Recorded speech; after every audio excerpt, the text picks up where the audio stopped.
Mass cleaning திட்டத்தின் கீழ் சென்னை மாநகராட்சிக்குட்பட்ட பேருந்து நிலையங்களில் மாநகராட்சி ஊழியர்கள் தூய்மை பணி மேற்கொண்டனர். பேருந்து நிலையத்தில் ஒட்டப்பட்டுள்ள தேவையற்ற விளம்பர ஸ்டிக்கர்களை அகற்றுவது, இருக்கைகளை சுத்தம் செய்வது, பயணிகளுக்கு இடையூறாக இருக்கும் தள்ளுவண்டி கடைகளை அகற்றுவது உள்ளிட்ட பணிகளை மாநகராட்சி ஊழியர்கள் மேற்கொண்டனர். அண்ணா சாலை, பெரியார் நகர், புரசைவாக்கம், தியாகராய நகர், அடையாறு உள்ளிட்ட சென்னையின் பல்வேறு பகுதிகளில் உள்ள 1363 பேருந்து நிலையங்களை மாநகராட்சி ஊழியர்கள் சுத்தம் செய்தனர்.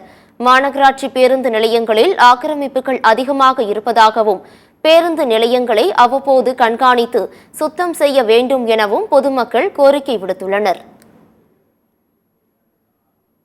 அந்த ஏரியாவுக்கு மக்களும் கூட ஒத்துழைச்சா தான் சுத்தமாக இருக்க முடியும். அவங்க வீட்டெல்லாம் சுத்தமாக வச்சுக்கிறாங்க, ரோட்டில் குப்பை போடுறாங்க.